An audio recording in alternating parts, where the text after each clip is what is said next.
Waalaikumsalam warahmatullahi wabarakatuh.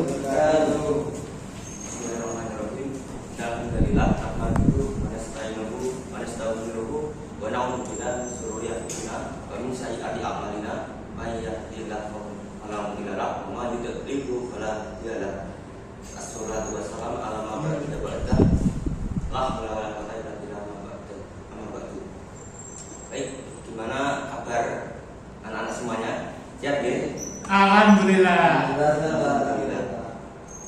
Baik, di sini sebelum kita memulai pembelajaran pada hari ini, silakan ketua kelas memimpin doa terlebih dahulu.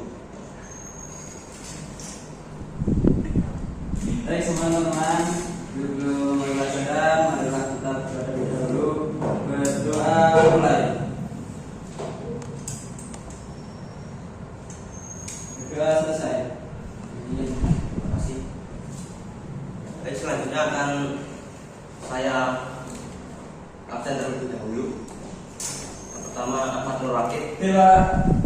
Andi Yusuf Yahya, Ahmad Sultan, Harga Putra Pratama. Sakit Pak? Oh, sakit ini Ya. rumahnya mana? Ngawi. Ngawi. Iya. Baik, Rumah kampung. kita doakan teman kita yang sakit, kita hadiah Fatihah, semoga lekas diberi kesembuhan. Amin. Alhamdulillah wala kulli niyatin sholihah. Al-Fatihah.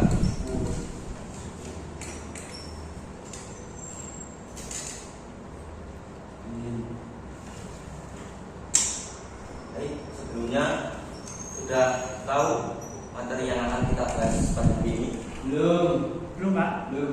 Kita hari ini akan membahas materi mengenai menghayati fungsi hadis terhadap Al-Quran. Sebelum saya memasuki materi, saya akan menjelaskan mengenai tujuan pembelajaran pada materi hari ini. Diharapkan setelah mengikuti materi hari ini, yaitu menghayati fungsi Al-Quran terhadap hadis, fungsi hadis terhadap Al-Quran, maaf balik, peserta didik dapat menghayati fungsi hadis terhadap Al-Quran. Itu tujuan yang pertama. Tujuan yang kedua, peserta didik dapat mengimplementasikan fungsi hadis dalam memahami Al-Quran. Tujuan pembelajaran yang ketiga, peserta didik dapat menganalisis fungsi hadis terhadap Al-Quran. Dan tujuan yang terakhir adalah peserta didik dapat menyajikan contoh-contoh fungsi hadis terhadap Al-Quran. Mungkin itu ada yang ditanyakan mengenai tujuan pembelajaran. Fungsi hadisnya apa Pak? Fungsi hadis itu katanya sebenarnya itu apa? Ya, saya akan menjelaskan. Terkadang di dalam Al-Quran itu kan terdapat ayat yang masih umum, atau masih global, belum ada penjelasan secara terperinci, sehingga membutuhkan penjelasan secara detail. Dan itu semua tercakup dalam hadis. Jadi itulah fungsi hadis, untuk memperinci atau menjelaskan ayat-ayat Al-Quran yang masih bersifat umum. Berarti hadis itu menjelaskan lagi itu Pak? Mungkin. Oke. Terima kasih Pak. Ada lagi? Baik, sebelum saya memasuki materi, saya akan mereview materi kemarin mengenai pengertian dari hadis. Hadis secara bahasa yaitu berasal dari kata al-jadid yang artinya baru, kemudian berasal dari kata khobar yang artinya kabar, berita atau informasi, dan yang ketiga, hadis berasal dari kata qorib yang berarti dekat. Sedangkan secara istilah hadis adalah segala ucapan atau perkataan, tingkah laku, perbuatan serta ketetapan yang disandarkan pada Nabi Muhammad yang dijadikan sebagai sumber hukum atau landasan hukum.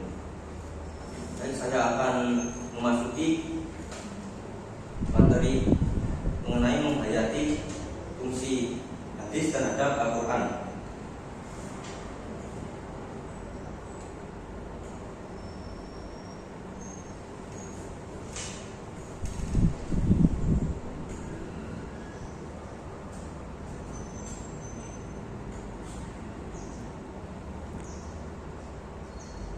Kelihatan? Kelihatan, Pak. Baik, di sini ada 3 poin yang akan kita bahas nanti ya, mengenai menghayati fungsi hadis terhadap Al-Quran. Poin yang pertama yaitu fungsi hadis terhadap Al-Quran. Poin yang kedua, kedudukan hadis terhadap Al-Quran. Dan poin yang ketiga adalah perilaku orang yang berpegang teguh terhadap hadis. Langsung saja memasuki poin yang pertama mengenai fungsi hadis terhadap Al-Quran. Jadi di sini ada 4 fungsi hadis terhadap Al-Quran. Fungsi yang pertama adalah bayan at-takrir sebagai penguat.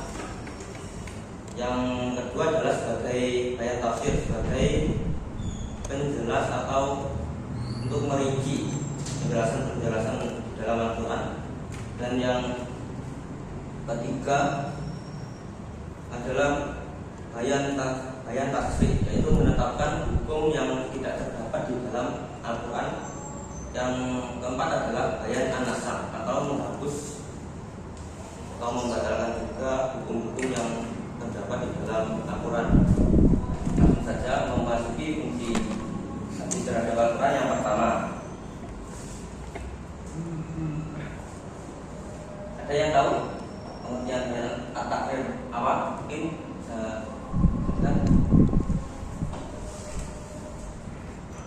silakan Mas Magis. Saya Pak. Ya. Halo Pak.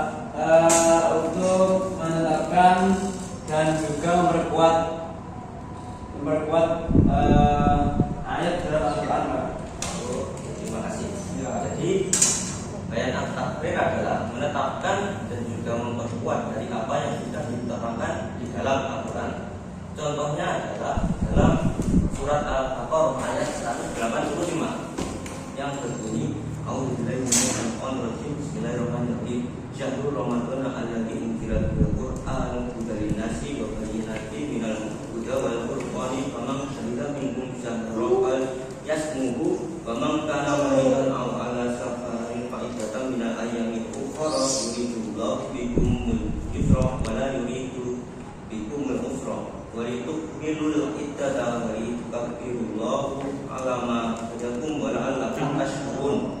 Yang artinya adalah Ramadan adalah bulan yang di dalamnya diturunkan Al-Quran sebagai petunjuk bagi manusia dan penjelasan-penjelasan mengenai petunjuk itu dan pembeda antara yang benar dan yang batil.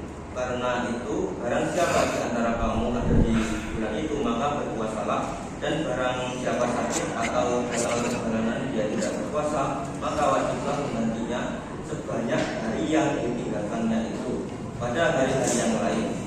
Allah menghendaki kemudian bagimu dan tidak menghendaki kesukaran bagimu. Hendaklah kamu menunjukkan bilangan dan mengagungkan Allah atas petunjuknya yang diberikan kepadamu agar kamu bersyukur. Jadi di sini dijelaskan bahwa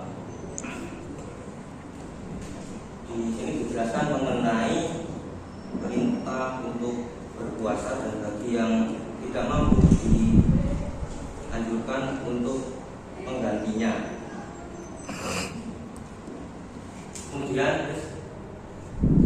Kemudian ayat mengenai anjuran untuk puasa yang terdapat di dalam Al-Quran surat Al-Baqarah ayat 185 tersebut diperkuat lagi di dalam hadis Nabi yang berbunyi sumu liru'yatihi waftiru liru'yatihi, yang artinya berpuasalah ketika kalian melihat ru'ya dan berbukalah ketika kalian juga melihat ru'ya bulan sakit.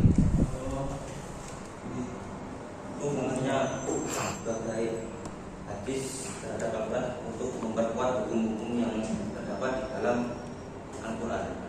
Ada pertanyaan di sini? Belum Pak. Jadi saya lanjutkan.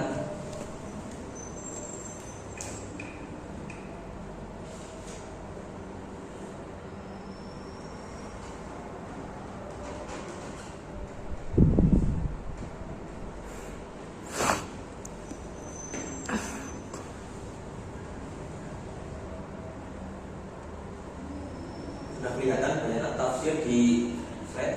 Sudah, Pak. Ya. Mungkin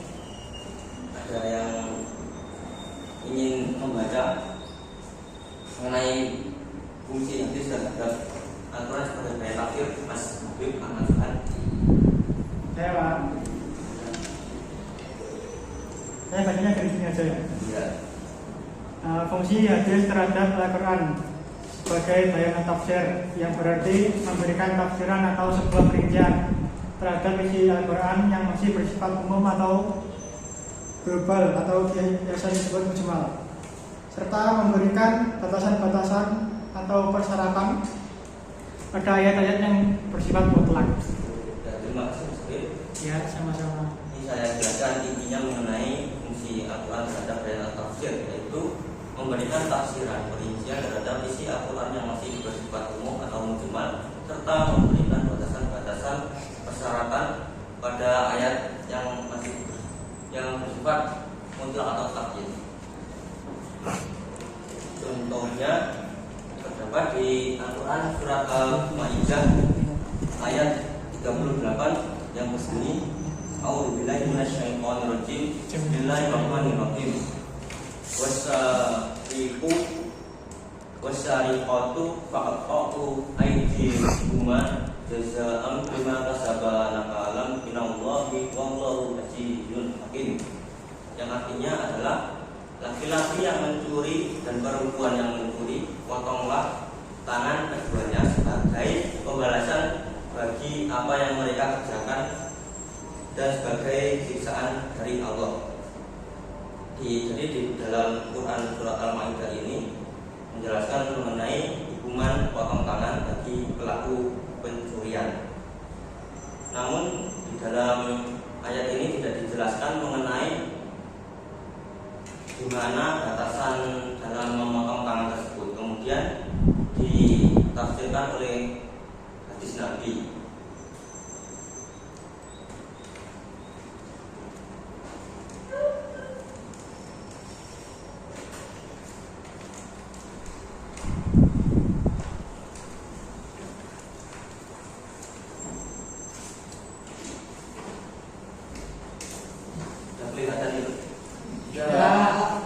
Kemudian ditafsirkan oleh hadis Nabi yang berbunyi yang kata bisyariki fakotoa saya kafi.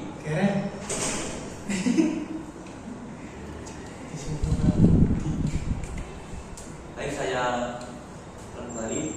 Ayat tersebut kemudian ditafsirkan dengan hadis Nabi yang berbunyi anta bisyariki fakotoa yadahu mimsalil kafi, yang artinya adalah Rasulullah SAW didatangi seorang yang membawa pencuri, maka beliau memotong tangan pencuri tersebut dari pergelangan tangan. Jadi di sini disebutkan masih batasan dalam pemotongan tangan bagi pelaku pencurian tadi, yaitu di pergelangan tangan.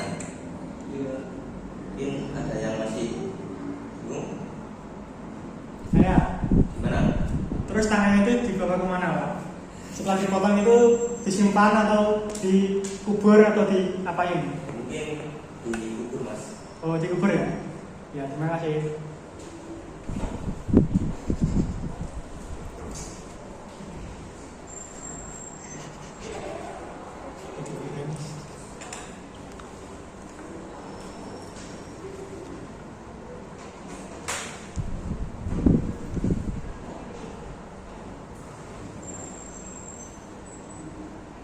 Kelihatan bayangan tasrik. Sudah. Di sini fungsi hadis sebagai bayan tasrik yaitu sebagai pemberi kepastian hukum atau ajaran Islam yang tidak dijelaskan di dalam Al-Quran. Contohnya adalah ada dalam hadis Nabi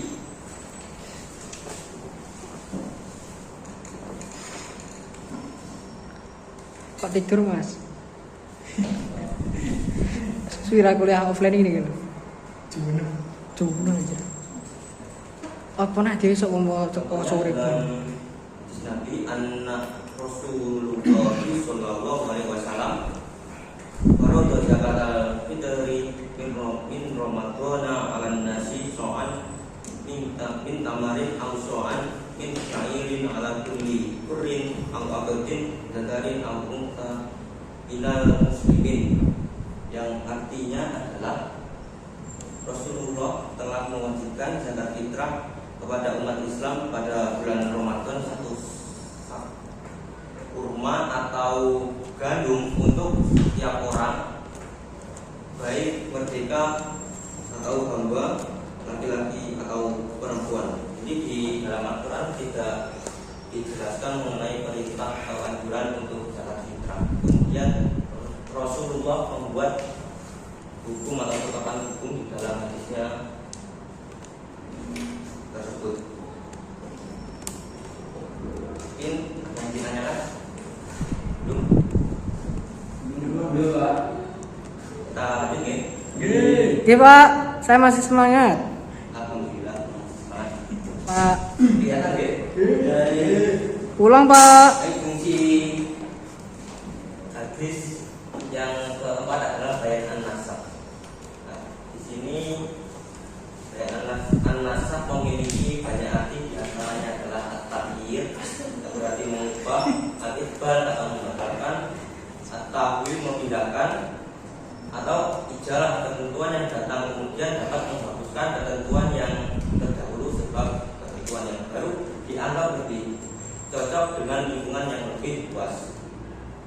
Jadi fungsi hadis sebagai bayan an-nasab terhadap Al-Quran yaitu menghapus, membatalkan atau memindahkan hukum-hukum yang ada di dalam Al-Quran tersebut. Contohnya adalah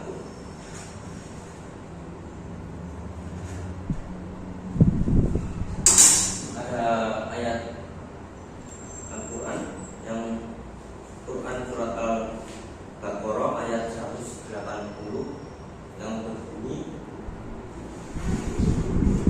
A'udzubillahi minasyaitonir rajim. Bismillahirrahmanirrahim. Kutiba alaikum idza hadara ahadakum al-mauta in taraka khairal wasiyatu lil walidaini wal aqrabina bil ma'rufi haqqan 'alal muttaqin. Yang artinya adalah diwajibkan atas kamu apabila seseorang di antara kamu kedatangan tanda-tanda maut, jika ia meninggalkan harta yang banyak, berwasiat untuk ibu, bapak, dan qarib kerabat secara ma'ruf. Ini adalah kewajiban atas orang-orang yang bertakwa. Jadi di sini dijelaskan bahwa orang yang hendak meninggal itu diwajibkan untuk berwasiat kepada qarib-qaribnya, saudara-saudara terdekat atau keluarga terdekatnya. Kemudian hukum tersebut dihapus oleh hadis Rasulullah atau dinasah oleh hadis Rasulullah yang berbunyi wala wasiatu liwarisi, maka tidak ada wasiat bagi ahli waris. Jadi hukum tersebut dinasah oleh hadis yang awalnya wajib untuk berwasiat bagi orang yang hendak meninggal dunia menjadi tidak wajib untuk berwasiat. Di sini ada yang masih bingung? Tidak? Jawab. Alhamdulillah. Kita memasuki poin yang kedua, yaitu mengenai kedudukan hadis terhadap Al-Quran. Jadi di sini hadis mempunyai kedudukan sebagai sumber hukum kedua setelah Al-Quran. Sebagaimana dalam firman Allah, A'udzubillahi minasyaitonir rajim. Bismillahirrahmanirrahim. Ayu ila rasulah faqad ata'a Allah wa man tawalla fama arsalna 'alaihim hafidha. Yang artinya adalah barang siapa menaati Rasul Muhammad, maka sesungguhnya dia telah menaati Allah. Dan barang siapa berpaling dari ketaatan itu, maka ketahuilah kami tidak mengutusmu Muhammad untuk menjadi pemelihara mereka. Jadi dalam ayat ini dijelaskan mengenai kewajiban kita untuk menaati Rasul Allah seperti Nabi Muhammad melalui hadis-hadisnya ataupun sunnah-sunnahnya.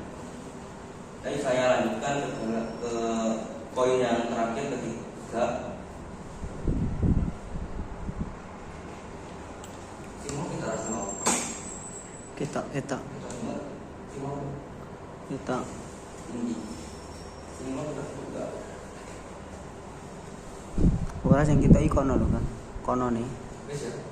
Iya, pas. Baik, saya lanjutkan ke poin yang terakhir, yaitu perilaku orang yang berpegang teguh terhadap hadis. Seorang muslim selain berpedoman pada Al-Quran juga harus berpedoman pada hadis, karena meskipun Al-Quran mencakup semua aspek kehidupan manusia, terkadang juga masih ada keterbatasan, sehingga dalam memahaminya diperlukan hadis sebagai penjelas. Bahkan tidak cukup dengan hadis saja, tetapi juga membutuhkan keterangan dari ijtihad para ulama mengenai ketetapan dan juga hukum Islam. Dan ini ada sedikit tambahan mengenai hadis, fungsi hadis terhadap Al-Quran sebagai bayan an-nasakh. Jadi di sini terdapat perkhilafan atau perbedaan pendapat di kalangan ulama. Pak, baiknya bisa. Ya ini tambahan Mas, ini sudah selesai. Oh, ini tambahan. Terima kasih, Pak. Mengenai bayan an-nasakh itu ada perkhilafan atau perbedaan pendapat di kalangan ulama.